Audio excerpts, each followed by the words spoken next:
Get up, your voices are needed. Become the pulse of the revolution. In the ranks of the masses rising. Get up, your voices are needed.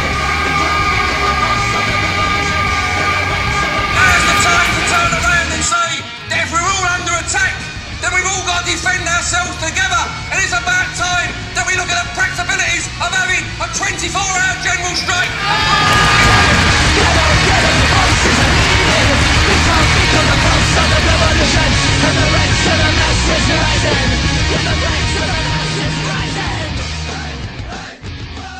Yeah, I've come to the Socialist Party's yearly event, Socialism 2012. My name's Alicia, I'm coming from Leeds today. I've travelled 4 hours on a coach to get to London. Great arena for debate, discussion. I'm a new Ulster rep and I've come here today to discuss how we can fight back against the cuts. By the way, I was sickened when I heard Ed Miliband saying that in the Hyde Park that under Labour there'd be cuts. Let's be absolutely clear. Let's not spend our time worrying about those three political parties, but let's be absolutely clear what they stand for. They all support privatisation. They all support keeping anti-trade union laws, and they all support illegal wars around the world. That's the reality. There might be some minute detail, but their principles are exactly the same. Comrades, Labour's not going to do anything to you. And I'll repeat this message again. Please go back to your union branches, put motions forward, and for those trade unions to stop giving Labour their money.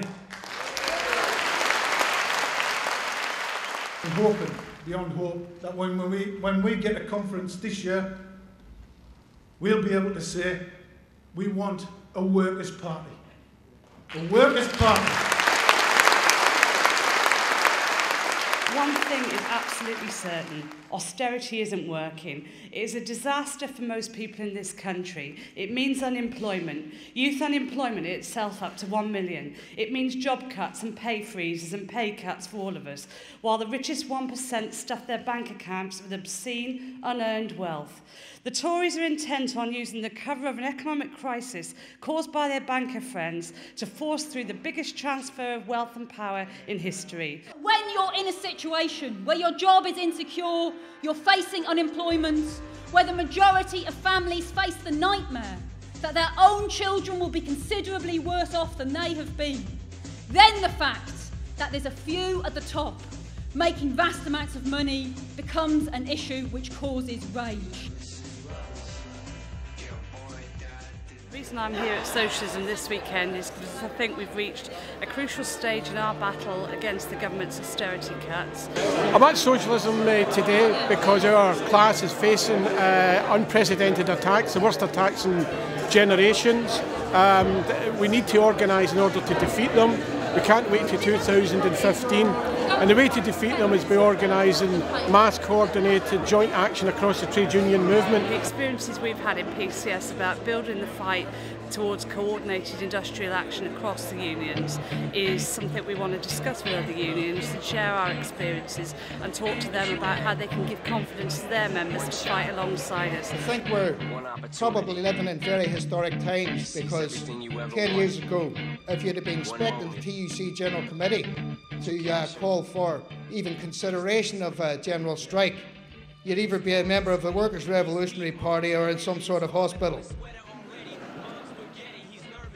But the fact of the matter is, that's what they're calling for. And I think that's due in no small part to the work of comrades in the National Shop Stewards Network who've campaigned to put that on the agenda and haven't let it go off the agenda. Having marches, having resolutions through branches. Comrades, alongside our supporting unions, the NSSN should be very proud that on October the 20th demonstration, it was dominated by the idea of a general strike to fight austerity. Together with those unions, we've acted as a lever on the biggest unions to first help win the motion of the TUC, then to popularise the idea, to be the idea on the October the 20th demonstration. So brothers and sisters, the question's got to be put, what are we going to do about it? Are we just going to continue having meetings, and I'm all for that? Are we continue just to have demonstrations? Or are we going to say that on November the 14th, we should be lighting the fuse paper of saying to people, if you're taking action in Greece, Spain and other parts of Europe, then we've got to say that our New Year motto of 2013 is that we're going to have a general strike at some time in 2013. That's got to be our rallying call.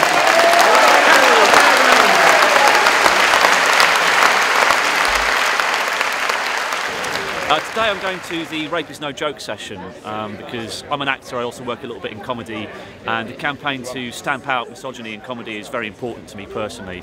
It's something that I see day in and day out in comedy clubs. It is a real problem. It does contribute to misogynistic attitude which is ongoing in society currently. There is absolutely no comparison to what you would see in classes and what you would see in clubs. Very pleased to welcome to Socialism 2012 Owen Jones.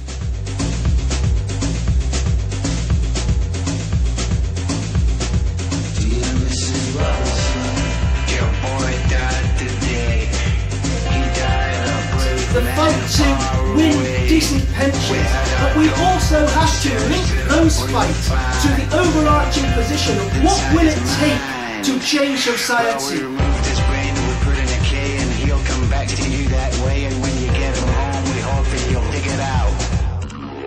And when you get a deal, you make sure that you give it back to me. And all those smashed expectations, those hopes that were dashed, the sneering smiles of the Tory boys who represent the Haves, all of that starts to stir a mixture of emotions. You're disappointed, let down, anxious. But increasingly, your overwhelming feeling is indignation, anger, rage. It's rage at a system which shows us gleaming towers of wealth, but only offers us pennies. And it's this anger that worldwide has driven millions of young people to the street. It's this anger that's driven movements like Occupy. It's this anger that drove young Greeks to the squares, the anger of Egypt's young revolutionaries. And it's the same anger that saw thousands take to the streets in the student movement of 2010, closer to home, here in Britain. And this anger, this rage, it exists because we are not resigned to misery and despair. It exists because we are not willing to wave goodbye to our futures. So in a sense, it's a kind of optimistic anger. It's optimistic because if angry individuals get together, if we get organised, if we have a programme, a strategy, a set of demands, then what you start to see isn't an angry mob, it's a movement that can change things. In 2 weeks' time, on November the 21st, thousands of students will take to the streets of London. It's 2 years following the massive NUS demonstration that sparked the student movement. We're marching to defend education against privatisation and cuts. The anger that's brewing, the rage at this system, and the mass movements that are coming will give us enormous opportunities, because they are going to give our generation opportunities to change the world, opportunities to fight for a socialist future, a future for the 99%.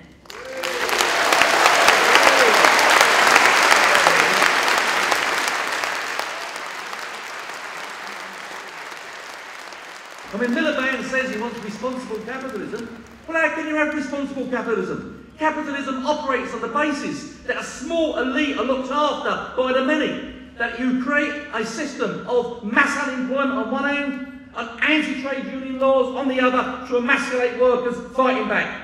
My name's Ross Saunders, I'm from Cardiff, and the reason I've come to Socialism 2012 is that it's absolutely crystal clear now that capitalism means misery for the vast majority of ordinary working class people. That if you look at capitalism today, it's betraying its mission. It's incapable of taking society forward. That is summed up by the £750 billion which is in the banks in Britain at the present time. Why aren't they investing? Because it does not pay them to invest. Why are they carrying through a mass privatisation programme? Because that's the only way that the surplus of funds that they had can be put to productive use in the next period. The fact that it destroys lives, the fact that it destroys communities is neither here nor there. It's a product of the crisis of capitalism itself. There has been a doubling of the number of workers claiming housing benefit under this government as wages are pushed down and rents go up. That half of housing benefit claimants under 25 have children, that more than half of them work, and yet this government is getting excited about the idea of leaving them homeless. And then, in contrast, you get Osborne ruling out even the tiny, puny measure that the Liberal Democrats support, the idea of a mansion tax on properties worth over 2 million. And Osborne, you will have heard it, he actually said, we don't want to punish people who've worked hard for their mansions. This is a man whose own mansion is worth £3 million, and he's renting it out while he's the Chancellor, so that he gets an extra £200,000 a year in order to add to his puny salary as the Chancellor. You take the banks. Bank bonuses. I did a meeting in 2007 when bank bonuses were at £7 billion at that time. Well, bank bonuses last year, £13 billion after they've been through a so-called crisis. And you think about the cuts. I was in Leeds yesterday demonstrating against cuts in the West Yorkshire Fire and Rescue Service. Well, the whole of the UK Fire and Rescue Service, with all our so-called bloated salaries and bloated public sector pensions, the whole of it costs £3 billion a year to run, all over the UK. And yet they can hand out £13 billion in Christmas bonuses, effectively, to people who are already millionaires and multimillionaires. The deficit is £119 billion. You could cancel the deficit. The reason for the cut overnight by a wealth tax on the rich at this particular moment in time.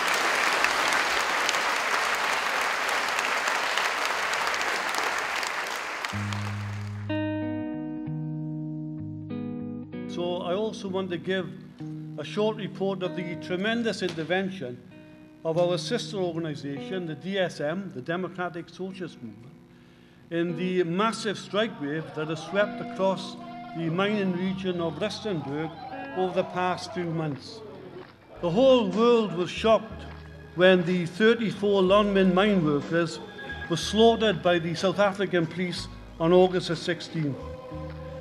In the squalid townships of Soweto, we already have members who are fearless community activists, many of them young women who confront daily the threats of violence, the threats of rape, and the threats of murder.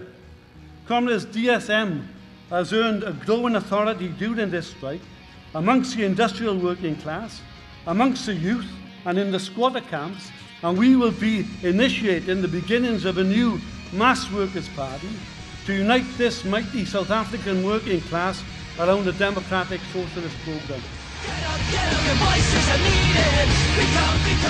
I'm Lizzie Parker. I've come from the Bristol branch and I'm here today to go to a variety of workshops. I'm particularly excited about Peter Taft's workshop on whether socialism is a viable alternative. In Liverpool, during the reign of Tony Mulhern, Harry Smith and our councillors in Liverpool, we built in the course over a period of time literally 5 times the amount of houses that the whole of the British economy is built in 2010.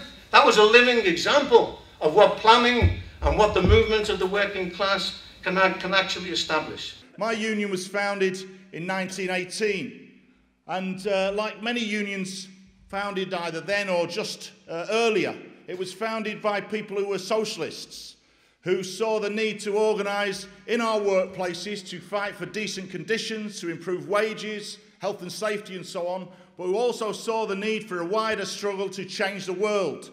And that's why in our rule book, the preamble to our rule book makes clear that the Fire Brigades Union is part of the international working class movement, and its ultimate aim is the bringing around of the socialist form of society.